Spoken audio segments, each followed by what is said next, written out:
Ребят, прямо за мной находится бывший театр Эль Альтенео. Сейчас это книжный магазин.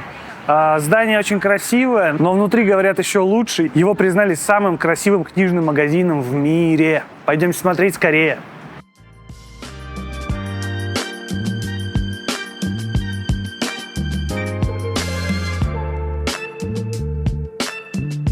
Это здание построили в 1919 году, и там внизу стояли сиденья для зрителей, а сейчас там книжные стеллажи.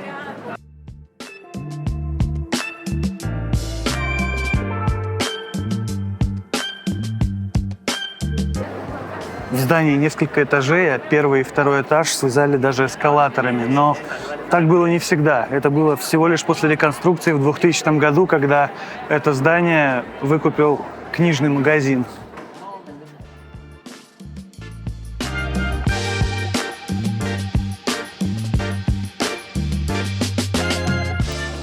Между прочим, ремонт здесь еще в 20-х годах сделанный был посвящен завершению Первой мировой войне. Посмотрите, остались до сих пор своды красивые, лепнина, которая как раз вот в том стиле и выполнена. А на сцене теперь уже вместо спектаклей кафе.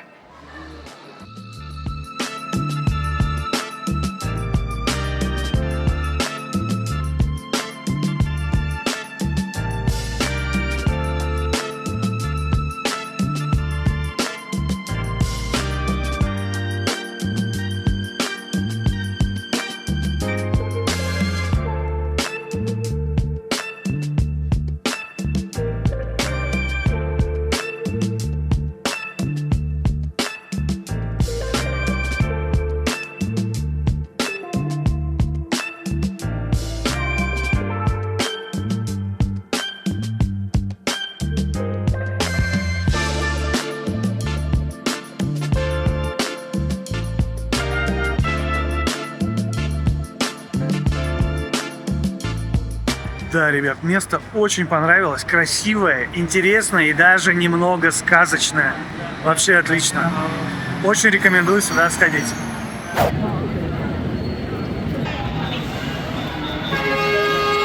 Ребят, у нас менее чем через неделю выборы президента Аргентины. И, судя по всему, уже начались всякие митинги. Они тут очень любят митинговать. В общем, вот недалеко от нашего дома, возле станции метро, в парке, очень много людей, все с флагами. Так особо ничего не кричат. Барабанят только немножко и все.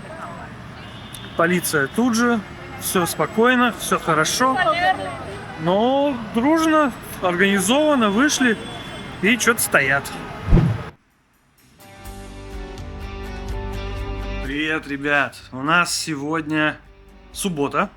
Мы дожили до выходных. И выходные начались у нас очень интересно.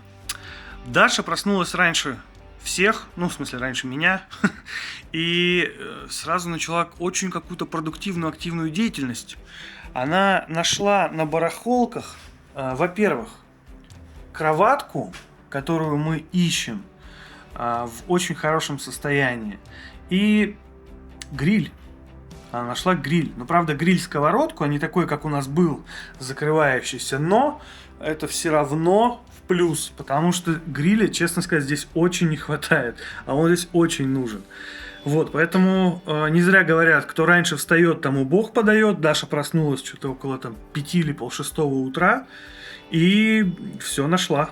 Поэтому мы сейчас едем все это дело выкупать. Дашуля.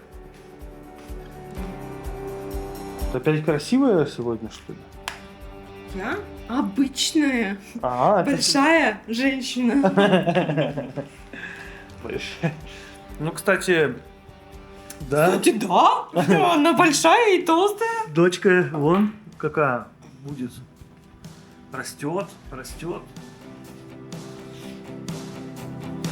Мы были на неделе у врачей, правда, не на осмотре. Мы ездили в больницу, ставили прививки.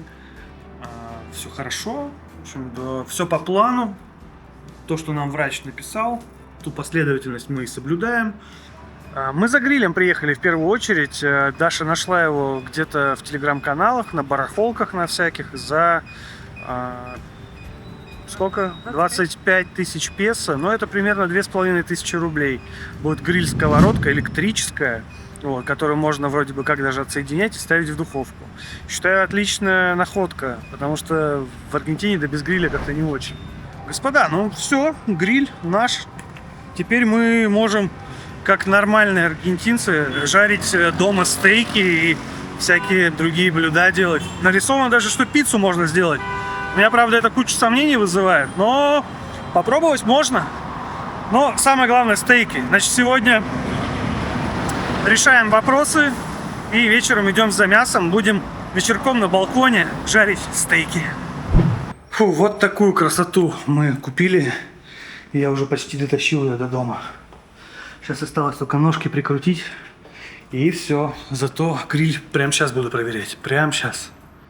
Мы сейчас зашли в мясной магазин. Он был очень красивый. Очень красивый. Там прям так все вот оно вкусно висит, вкусно лежит.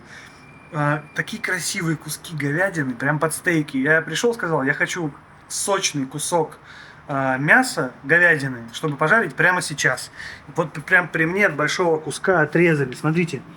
Смотрите, какие они просто потрясающие. Они мраморные. Я сейчас помыл их, подсушил бумажным полотенцем и сейчас буду подготавливать к жарке. А Даша тем временем делает салат coleslaw. Это капустка с морковкой, с помидорками и с соусом coleslaw. Да, Даш? Вот такой. Ага. Вот так у нас на балконе выглядит это устройство. Дашуля, врубай. Да ну давай на 4. Ну пускай на 5, пускай греется пока. Давай, на максимум. Все, сейчас тут же будем жарить.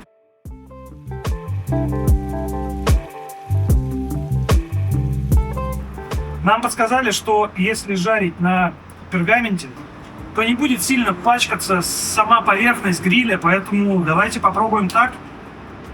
У нас все готово. Берем стейки. Погнали.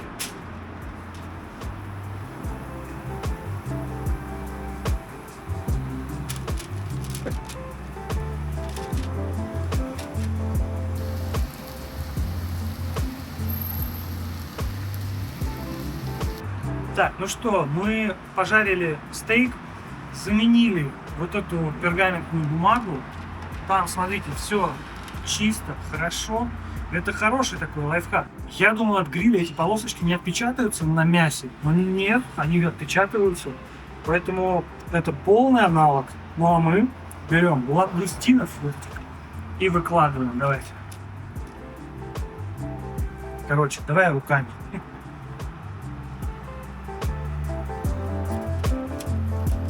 Это, по сути, большие креветки. Сейчас мы их хорошенько поджарим. Ну вот, все. Разложились, лежат, отдыхают, загорают. Ах, красота. Мне нравится, короче, эта покупка. Я считаю, на балкон это вообще шикарная вещь. Здесь, в принципе, в Буэнос-Айресе очень распространены вот эти париша, называется. Ну, по сути, гриль или гриль-зона. И часто в домах либо во дворе, во внутреннем, либо на крыше бывает вот это как раз гриль-зона. У нас такой гриль-зоны нету, но не было. За 2500 рублей с рук мы купили вот такой шикарный гриль. Все, теперь я думаю, что наша гриль-зона будет прямо здесь. Просто шикардос. Ой, ребят, расскажу вам. Пока жарятся у нас лангустины, я сегодня наконец-то ощущаю себя человеком на выходных. Прям вот я чувствую, что сегодня у меня выходной, потому что мы занимаемся исключительно какими-то домашними заботами, приятными хлопотами. Вот купили нашей будущей дочке кроватку, гриль. Походили по магазинам, подготовились к прекрасному барбекю вечеру. И в целом вот какая-то такая расслабленная атмосфера и настроение такое приятное, легкое. Я прям давно хотел такой выходной, а то мне постоянно есть что делать. И постоянно нужно что-то делать. Я постоянно то в бизнесе в своем, то собираю для вас видео, монтирую на канал. Я учу испанский. Я тут еще учу Python, это язык программирования. Вот, и постоянно, каждый день я делаю вот все вот это. То есть я каждый день учу, каждый день работаю и монтирую почти каждый день. Потому что выпуски по полчаса примерно, ну, достаточно длинные, на это уходит время. Вот. Кстати, ну, если вам нравится, пожалуйста, поддержите не только лайком внизу, но и напишите хотя бы коротенький комментарий, потому что именно это продвигает видео, и именно это дает возможность другим людям видеть его еще больше. Поверьте, мне это очень важно. Я выкладываюсь в них, дай бог. Спасибо большое. Вот. И сегодня прям выходной. Балдеж. Ну что, у нас все готово. Прошу за стол. Вот так мы все обустроили, все накрыли, достали всякие там оливочки, салатик. У меня тут соус табаско, который со мной полмира проехал. Реально, я этот соус покупал в Таиланде, на Пхукете. Привез его в Екатеринбург. Оттуда он со мной переехал в Грузию. Из Грузии он со мной переехал в Аргентину. Еще немножко он кругосветку совершит. Фантастика, конечно. Ну, погнали. Вот так поливаем чуть-чуть для пикантности. И давайте смотреть. Ой, мяско-то какое. Уф!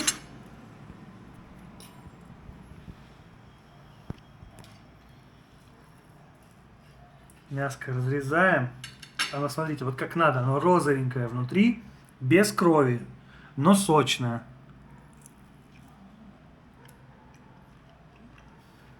Оно какое-то очень сливочное.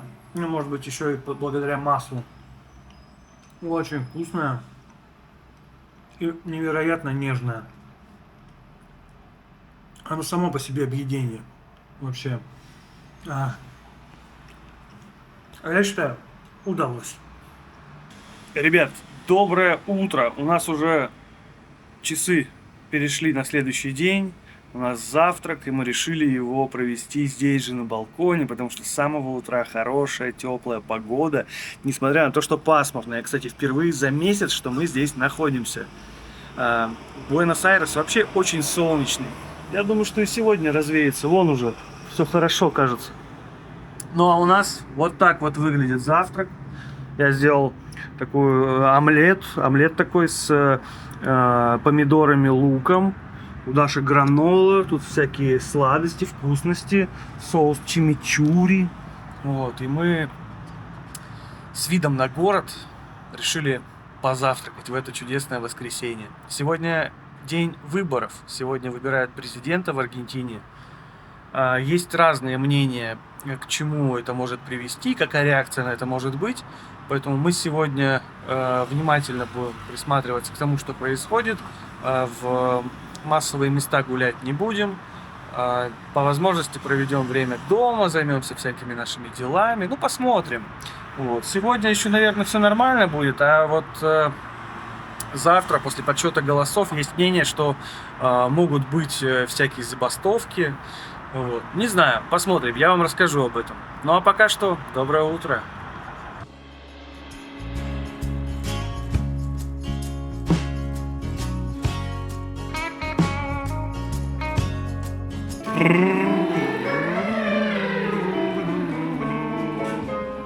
У ребят тут, конечно, очень необычная квартира.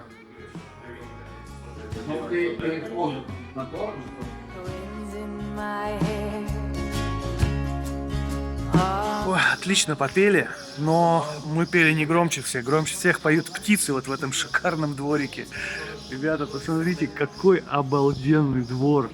Здесь растет пальма, а внизу вот там целый сад. Обалдеть. И это все внутри квартала. То есть здесь получается вокруг дома и улицы, а это прям в середине. То есть это как бы двор закрытый. Вот это классно, конечно. Такой дом необычный вообще. Он очень колоритный, такой старенький, с высокими потолками. Его даже не поворачивается язык назвать Сталинкой или Хрущевкой, вот где высокие потолки. Сталин. Вот. Но тоже какой-то давней постройки, совершенно другой колорит.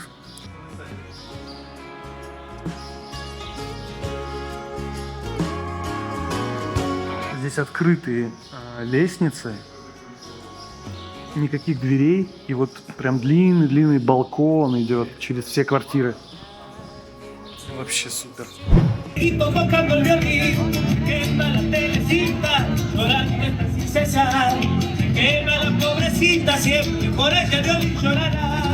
Пошли мы, в общем, в кафешку, а потом пойдем уже гулять. Даша заказала телятину по-милански, я заказал бургер с брискетом, который в смокере 12 часов коптился. Вот посмотрим, что это и как это. Что, Дашуля? Давай пробовать.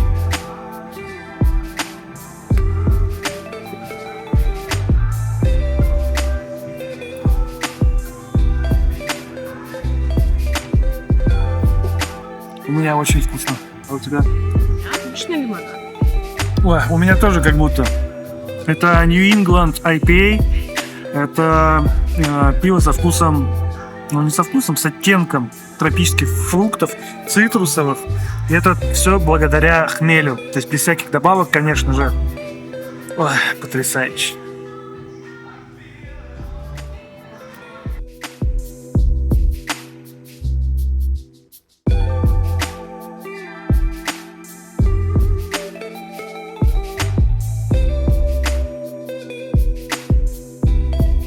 Ребята, это очень хорошо. Мясо прям очень копченое, нежное. Вкусный карамелизированный лук, много сыра и соус барбекю. Прям аромат вообще на все заведение. Очень вкусно.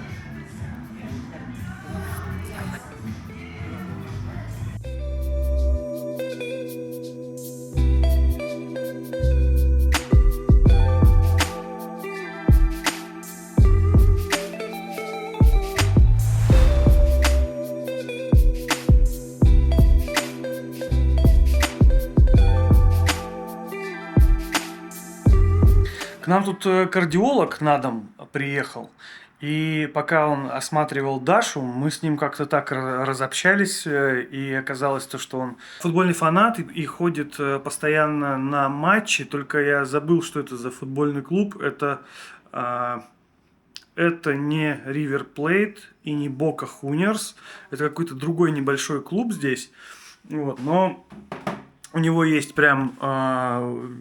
как это называется, типа членская карта, вот, и он пригласил меня тоже на футбол, но это, правда, будет где-то через пару недель, очень интересно, и дядечка зашел-то вроде там на 10-15 минут, а в итоге мы, наверное, час сидели, болтали с переводчиком, да, обо всем. Он, оказывается, был в России, в Москве, ему очень понравилось, он знает про Екатеринбург, он следил за чемпионатом мира по футболу в 2018 году, и даже знает, что в Екатеринбурге убили последнего царя. То есть дядечка вполне осведомленный. Вот. В общем, классно пообщались, обменялись контактами. Теперь у меня есть знакомый местный аргентинец, врач, довольно взрослый мужчина, лет 50, наверное, ему. Вот. Шикарно. Такие здесь люди классные. Ну что, ребят, время-то идет, бежит неумолимо. И, так сказать, день X уже совсем скоро. 7 декабря планируется тот самый день, когда мы увидим нашу дочку. Мы готовимся. Пусть она знает. Уже купили кроватку. И только что нам привезли коляску. Сейчас буду ее собирать. Очень удобный сервис, привезли прям вот в подъезд. Даша нашла какой-то хороший вариант, выбрали цвет, все отлично, надеюсь. Вот. Ну, сейчас соберем, узнаем.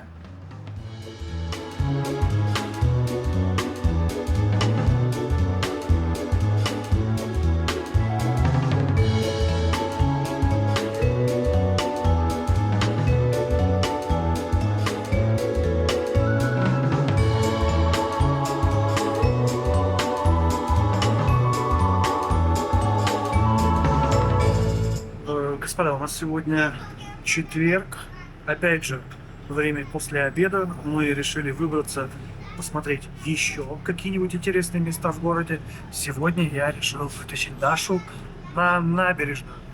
До набережной нам надо добраться на 2 автобусах, то есть с одной пересадкой. Первый автобус идет прямо от нашего дома, поэтому дорога займет у нас минут 20-25, и мы будем уже на набережной залива. Да, получилось минут 15-20 на автобусе, и приехали прямо к набережной с одной стороны и аэропорту с другой.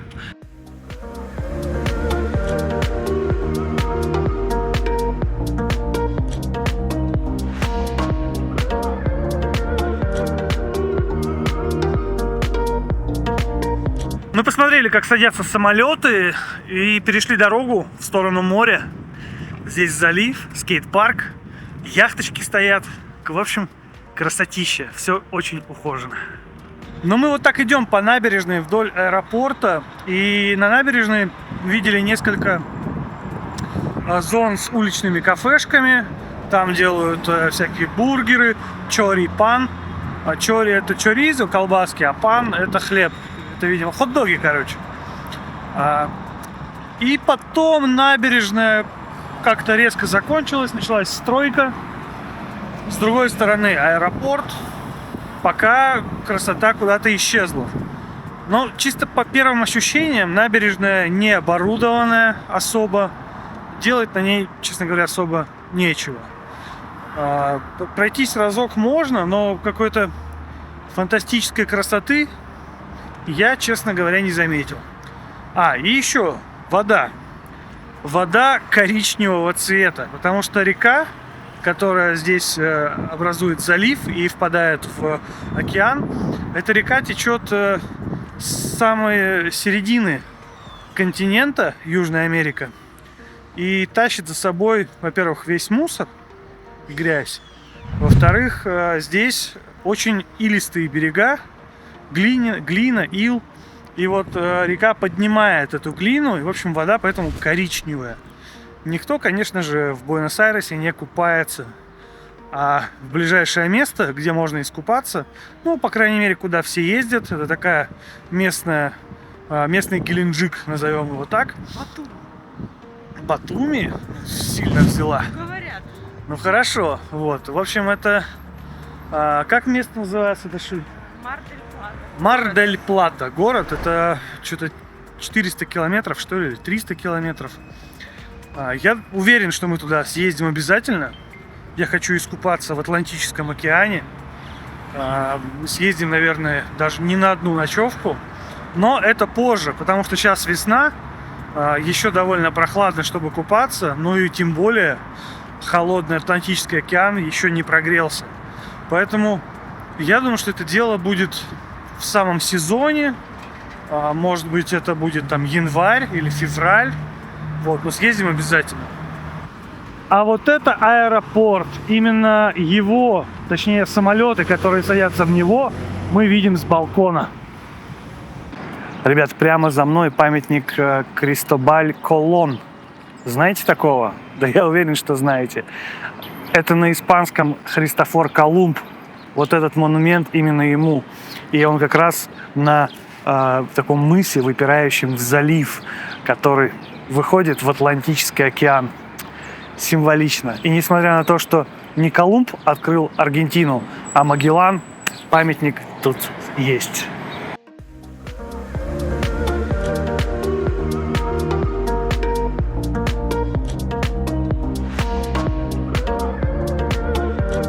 Мы практически весь аэродром прошли вдоль.